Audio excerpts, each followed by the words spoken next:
Ouviremos agora o programa Hora de Crescer Interiormente com Trigueirinho. E os temas de hoje são proteção contra a violência e como Deus pode preencher a nossa mente.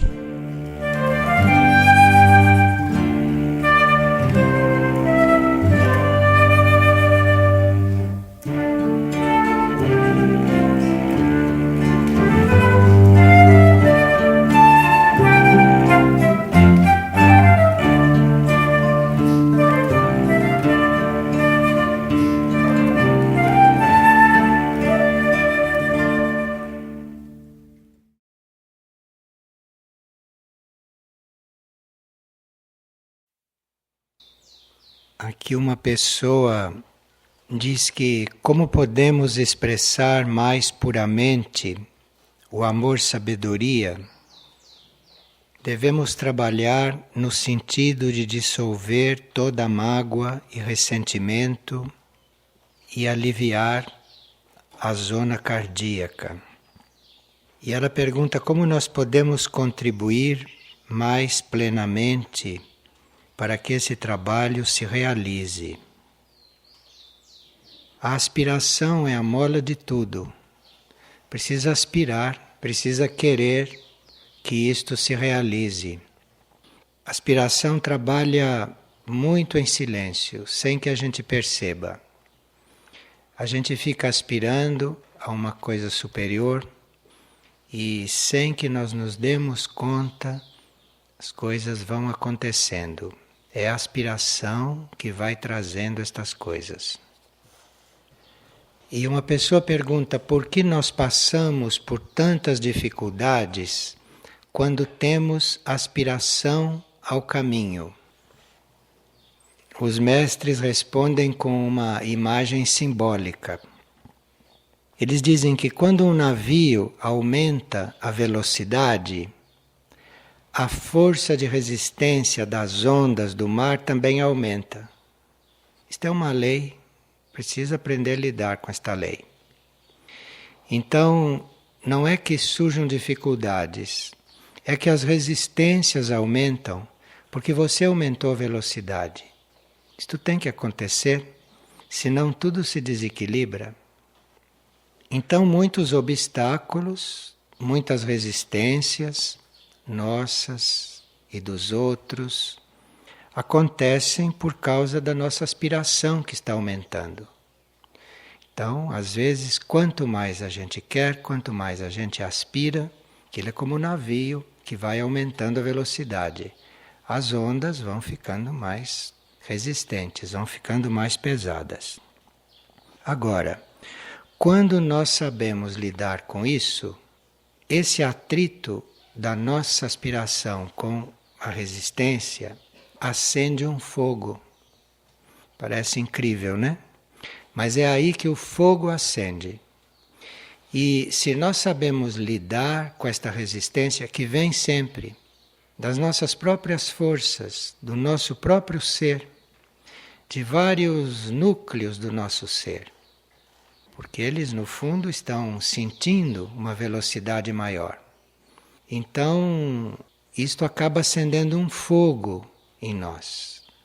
Quando nós sabemos compreender isto e não ficamos temendo nem a velocidade e nem a resistência. Porque tem pessoas que, quando sentem a resistência, diminuem a velocidade. Diz, não, vou me acalmar, porque não sei o que vai acontecer. E nesse se acalmar, o fogo não acende. Porque o fogo nasce desse atrito, é dessa resistência dominada. É você continuar, apesar das ondas que ficam mais pesadas.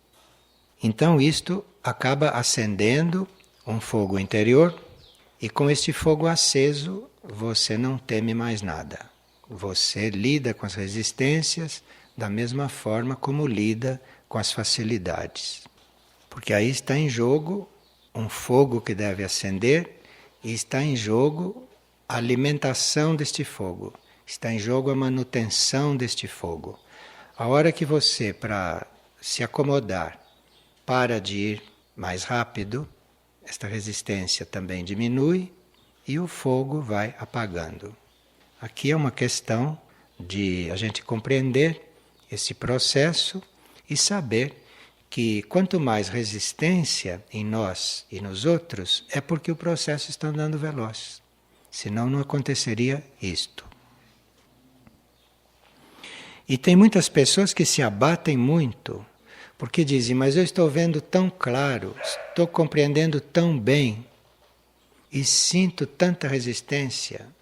Sente resistência nele mesmo, nos corpos. Então, prossiga, aumente a velocidade e aí fique olhando este fogo acender a uma certa altura, porque aí depois está tudo resolvido.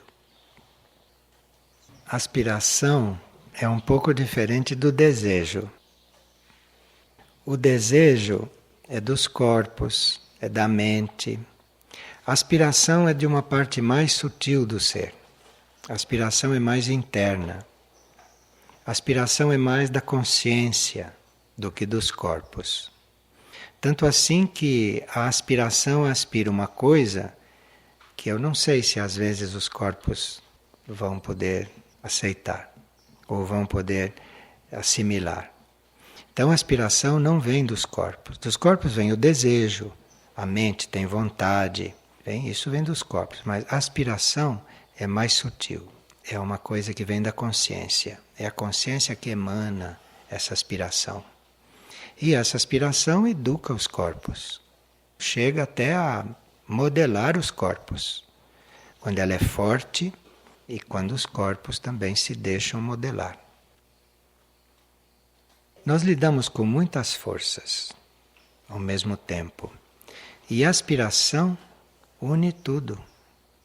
Quando você tem uma aspiração, mas tem os sentidos muito aguçados, claro que aquilo vai alterar um pouco a tua aspiração. Tua aspiração vai ficar alterada por aquele movimento do sentido, que tem um outro tipo de querer. Mas não impede, não. Há muitos sentidos que são dominados pela aspiração do indivíduo. O indivíduo aspira tanto que o instinto, que os sentidos vão ficando controlados.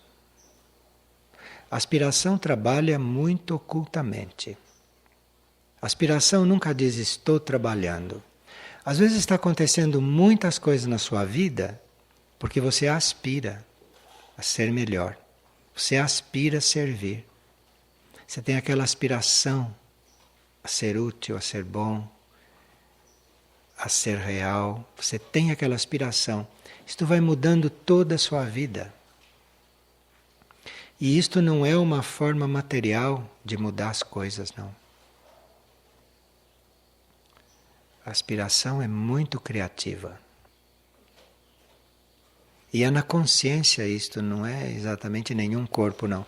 Os corpos são ajudados por isto, mas o querer do corpo não é aspiração. O querer do corpo é mais material. O querer dos corpos está mais ligado à vida externa, à vida evolutiva, na lei evolutiva, o querer positivo dos corpos. Mas a aspiração tem mais a ver com o desenvolvimento da consciência, com as coisas imateriais. A pura aspiração está no limite do material com o imaterial. É essa aspiração que vai fazendo esta ponte com o imaterial. A rigor, nós não teríamos que confundir o desejo humano, a vontade humana com a aspiração. Porque o desejo, a vontade, todos esses movimentos têm um escopo, têm um objetivo, mas a aspiração é muito ampla. A aspiração não tem uma meta única. A aspiração é ampla, é larga. É outro material. Se você deseja uma coisa e ela vem, tem que ser como você desejou. Se você aspira, para começar aspirando não tem muito limite nisto. Se você aspira, o que vier corresponde. A aspiração não está preocupada com a forma com que aquilo vai acontecer. A aspiração é mais interna, é uma coisa mais sutil. Então o que vem harmoniza com a aspiração. A aspiração é mais ilimitada. O indivíduo sabe que ele aspira, tem consciência de que ele aspira, né? E os corpos não correspondem. Os corpos levam para outra direção. Sim, isto pode ser para ele um bom treinamento, para não se identificar com os corpos e para ajudar os corpos. Porque os corpos é algo que você tem que ajudar, né? Você tem que colaborar, você está ocupando, tem que entregá-los de volta melhores, né? Do que você recebeu. Então, você está fazendo um trabalho com eles e sabendo que você não é eles, acho que vai tudo bem. Mas as provas vêm sempre no sentido de uma evolução interna espiritual. Se ela aspira, o que vem é para ajudar na evolução. Tem que aceitar em princípio o que vem. E outra pessoa está dizendo que ela precisa aprender a ver o bem na adversidade, porque tudo acontece para dificultar a minha existência. Em tudo, né? Se a gente quiser, a gente vê o bem, como vê a outra parte. Então não há onde você não possa ver o bem, é só querer. Aqui é uma história sobre isso também. Uma vez uns ladrões roubaram os sapatos de um peregrino. Em seguida, o peregrino, que havia ficado descalço, porque os sapatos dele foram roubados, ele encontrou um grupo de soldados que estavam levando vários salteadores para a prisão. Então os soldados perguntaram para ele se ele queria receber os sapatos de volta, porque os ladrões estavam presos. E ele respondeu que eles não se queixassem para os ladrões, para os salteadores, porque foi quando lhe roubaram os sapatos que ele conheceu o contato tão suave da terra sob os pés dele, que ele não conhecia isto. Foi quando ele começou a andar descalço que ele conheceu este contato e que ele descobriu ali muita harmonia. Veja que na diversidade a gente pode ver o bem. Se não tivessem roubado os sapatos, ele nunca tinha percebido o que é caminhar descalço e o que é sentir esse contato com a terra. E assim é com tudo. Se a gente souber ver, vai ver o bem em tudo, uma oportunidade em tudo. Bom, aqui a outra pergunta de hoje é que esta pessoa diz que a vida toda ela procurou explicação para duas frases do Evangelho. Uma é a seguinte: é mais fácil um camelo passar no fundo de uma agulha do que um rico chegar ao reino do céu. E a outra frase é: muitos serão chamados, mas poucos serão os escolhidos. Esses livros sagrados, eles foram todos escritos em chave simbólica. Então, nós teríamos que transcender essa necessidade de entender ao pé da letra o que está escrito ali, porque o que está escrito está simbolizando uma outra coisa. O que está escrito ali representa leis. E as leis são de diferentes níveis. Se não for simbólico, serve para uma pessoa e não serve para outra. Então não é exatamente o que está escrito, aquilo que está ali ao pé da letra, que é o significado. E claro que cada um pode entender de um jeito isto que está escrito ali, dependendo do que ele já desenvolveu na consciência. Isto que é um escrito simbólico. Você entende de acordo com aquilo que você já tem na sua consciência e no seu conhecimento. Um outro vai entender um pouco mais, ou um pouco menos, mas vai servir para todos aquilo. Aquela lei vai ser passada para todos. Agora, outra característica dessas frases é que elas nos dão um impulso quando a gente reconhece ali um assunto que nos diz respeito. Aquilo dá um impulso e você diz, bom, aqui tem um ponto que me diz respeito.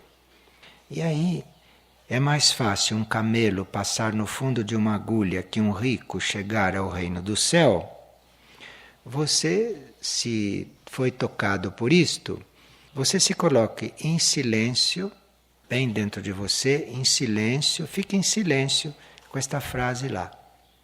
Porque aí, mesmo que a tradução não seja boa, que a tradução tenha deturpado o significado, como sempre acontece com esses textos, né? Porque isto são coisas que são passadas também pelo ritmo da língua com que foram ditos. Se você passa para outra língua, já não passa mais esse ritmo, já é diferente o impulso. Então, você vê o assunto de um modo geral. Aquilo te interessou, aquilo te diz respeito, você leva aquilo para o teu interior. Fica com aquilo presente lá dentro de você. Leve aquilo para dentro de você antes de adormecer. Coloque aquilo na sua frente quando acorda. Pense naquilo durante o dia e talvez você não vá receber uma explicação, mas você vai ser trabalhado por aquilo. Aquilo vai te trabalhando, você vai mudando de estado, você vai vendo as coisas diferentes, aí você volta a ler o livro sagrado, você compreende outra coisa. Isto é, aquilo te trabalhou, aquilo evoluiu. Agora, se nós começamos a dizer para os outros aquilo que significa, pode ser muito importante para a pessoa num certo momento. Mas depois vai prejudicar a pessoa, porque vai fazer com que a pessoa não faça esse trabalho de colocar aquilo para ela e deixar aquilo trabalhar, até que ela descubra tudo aquilo quer dizer, ou o que aquilo quer mostrar.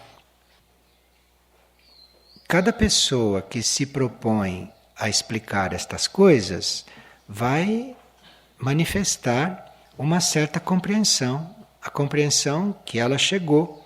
Ela vai explicar aquilo com a possibilidade que ela tem de entender. Mas isso não basta, porque isto é muito mais rico do que uma explicação que a gente possa receber. Isto é muito mais rico. Então, se nós colocarmos aquilo para o nosso interior, se a gente fica com aquilo na consciência, querendo trabalhar aquilo, nós vamos ser trabalhados de muitos modos.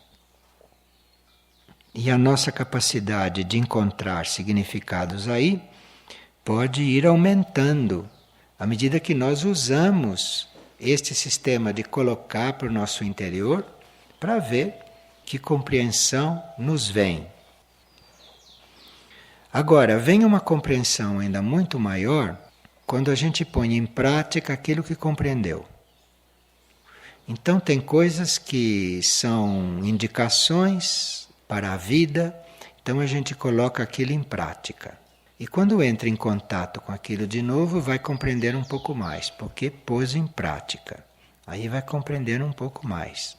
Outro dia nós estávamos aqui falando do não matar, que é uma coisa assim, como estas. Então, se você realmente está disposto a não matar, se isto é verdadeiro para você, o significado de não matar vai sendo ampliado.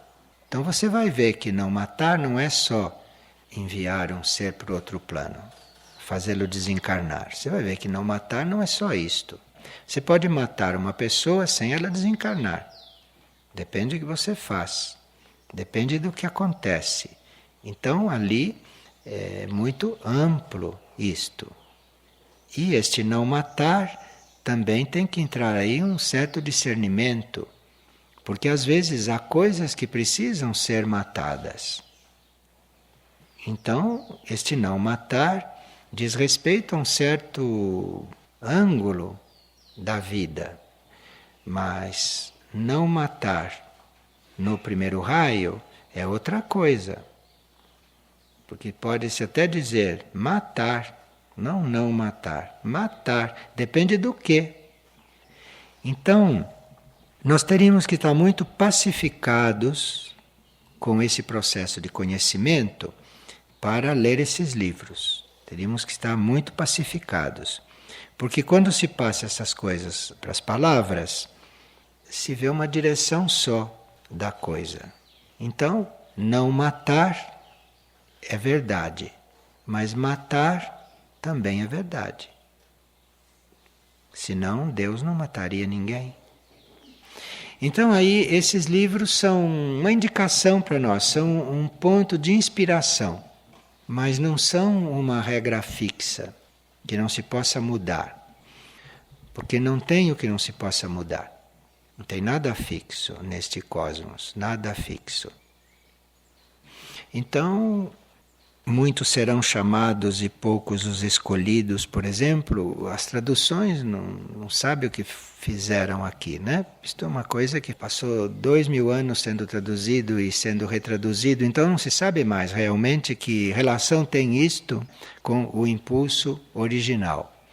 Mas, se nós estamos ligados com o impulso original, se nós estamos ligados à fonte, o Evangelho escrito pode me interessar circunstancialmente, mas eu quero chegar àquela fonte, à origem daquilo.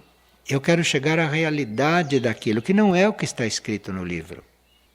Eu quero chegar naquele ponto que está sendo mostrado. Aí você precisa pegar isto que está escrito, colocar para o seu interno e deixar que isto seja trabalhado, que isso ecoe lá dentro.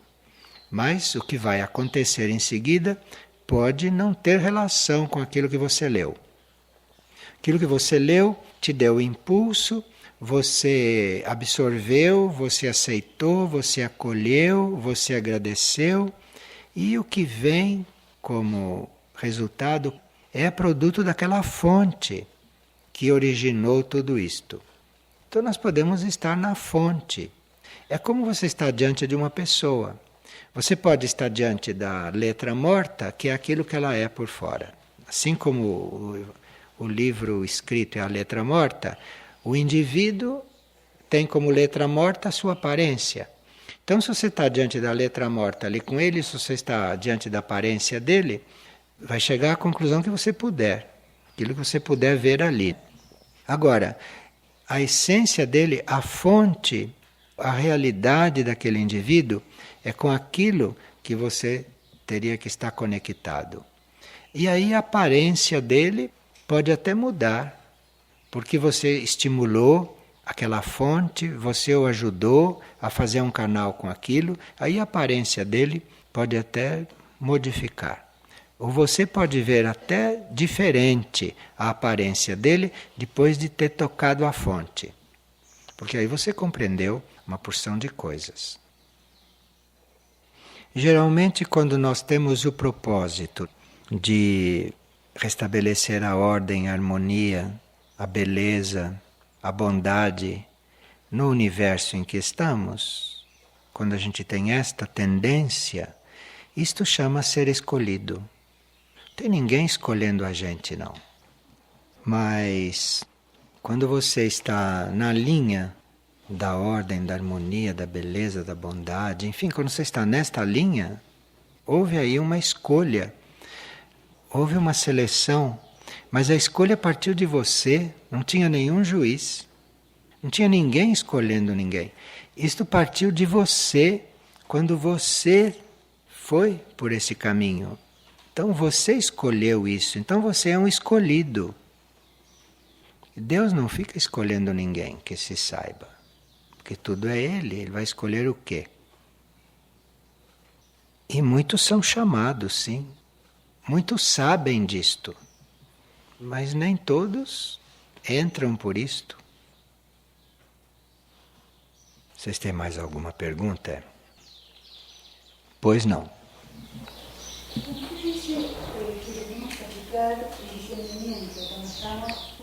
O discernimento, temos que lidar com discernimento, sim, quando estamos trabalhando o mental. A gente pode entender o discernimento, por exemplo, assim. você aprende a escolher o que é bom para a sua evolução espiritual e o que não é. Isto é um discernimento que você tem que aplicar. Isso é aplicável em muitas coisas. O que é bom para a sua evolução e o que não é bom para a sua evolução. Quando você treinou esse discernimento entre o que é bom e o que não é bom para a sua evolução espiritual, quando você treinou isto, aí você vai ter que aplicar um discernimento mais sutil. Você vai ter que escolher entre duas coisas que são boas. Aqui já precisa mais discernimento. E depois você pode também estar diante de várias coisas que são boas, mas que você não pode fazer todas. Aí você tem que ter mais discernimento ainda. Aí já não é o discernimento mental que entra. Aí você já precisa saber intuitivamente. Porque o discernimento mental só pode chegar ao que é bom e o que não é. A partir daí já vai ficando meio complicado para a mente.